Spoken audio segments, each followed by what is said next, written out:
So we're back.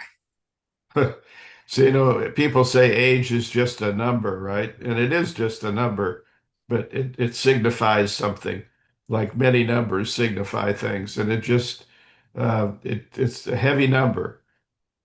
Well, yeah.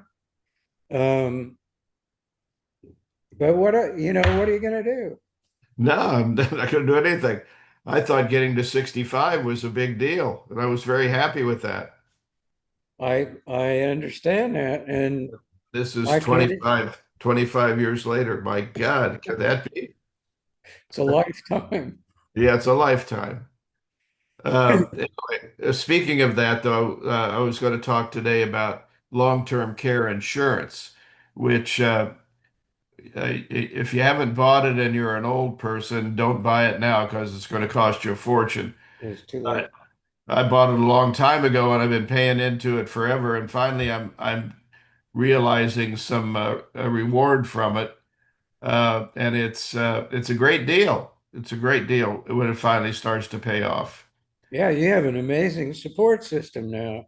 Yeah, I can get 5 days a week. I can get live-in help, but I don't need that. Not yet, anyway. I can still put on my socks with effort. We need to get some step-in socks like Yeah, really. This shoes, stand there and you walk into them. I'm using that kind of as a benchmark for condition. If I can't put on my socks anymore, I'll have to get somebody to come in and put on my socks every day. which is a drag. And they have to come and take them off. I guess you'll still be able to take them off. I can take them off much easier than I can put them on, You can. but I can still do it, and I'm planning on doing it. So uh, anyway, that the long-term care insurance, folks, if you have it, try and get into it and use it because you paid into it. But if you don't have it, don't really try because it's going to cost you more than it's worth probably, or they probably won't even take you anyway. Yeah, at a late time. I've had it a long time. When you're talking about your socks, my benchmark right now is being able to clip my toenails myself. I know you've gone into another I've league. run into a podiatrist, yes, because I can't get to them. But and he can, but it's like every 9 weeks. Somebody figured that out. Every 9 weeks, you should get your nails trimmed. But I moved mine back to 10 or 11 or 12 weeks because my nails, like everything else, are not growing as fast as they used to. Well, that may be a good thing.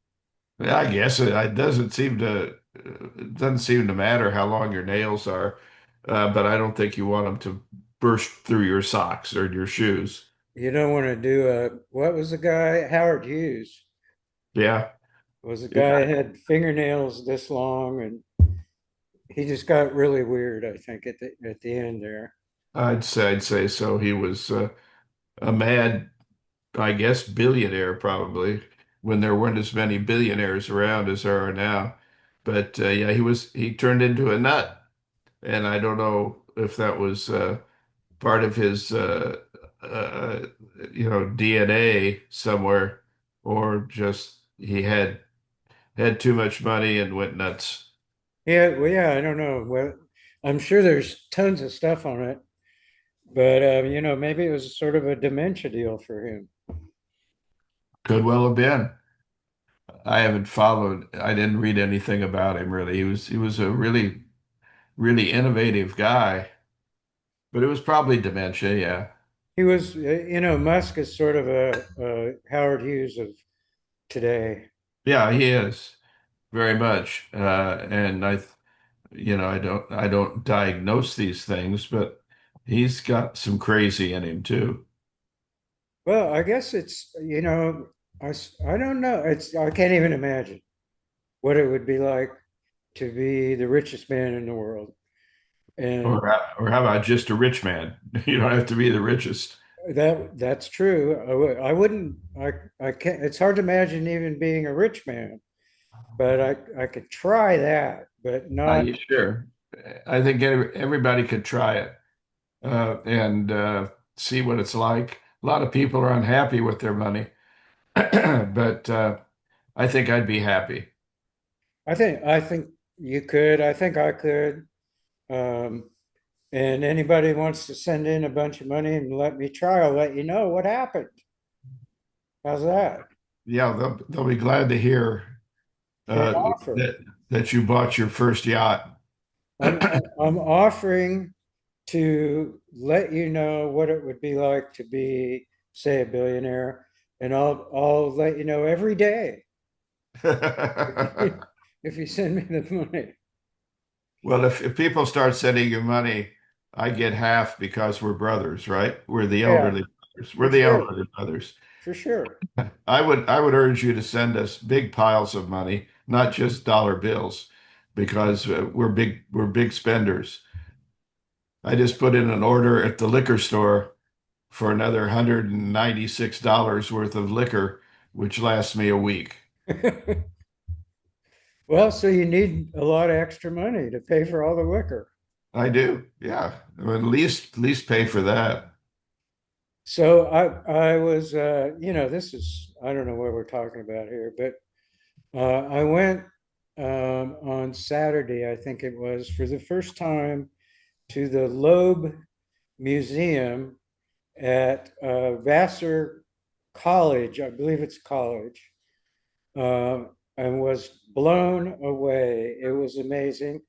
For those architecture fans, the building was designed by Caesar Pelli, and it must have been like in the 80s, maybe early 80s, mid 80s. Beautiful design. The collection is astounding. They have, and most of it is all from graduates of Vassar. The initial part was uh, donated. I think his name was William Vassar, the guy that started it. He collected the Hudson River School of Painting painters. So there's a whole big collection of that. They have Calder. They have uh, um, what's Moore, Henry Moore. They got David Smith. They've got um, what's her name in Arizona, Georgia O'Keeffe. Georgia O'Keeffe's that you've never seen. That was an amazing thing. All these works by these artists that you've seen published in multiple books, but none of these have been. I guess because they were in private collections all this time. But it was really a nice experience and an amazing uh, asset to the world. I was also amazed. The campus at Vassar is vast. I don't know how many buildings and acres and all that they have, but I understand they only have 2,400 students. So I guess the endowments pay for everything. I don't know if the students even need to pay tuition, but very cool place, very cool institution. The museum, all those things were on loan. No, most of them were gifts to the gallery, to the museum. Really? Yeah, Okay.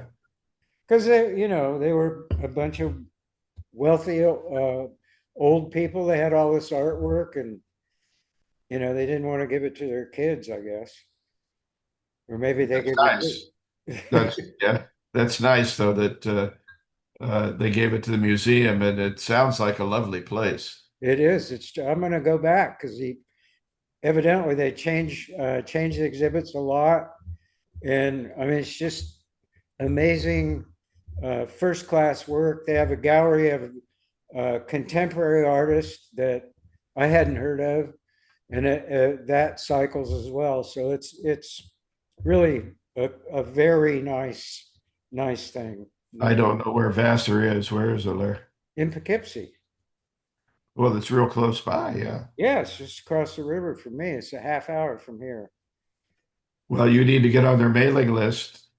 I should. And it's, I've been up here about 20 years. I never was there.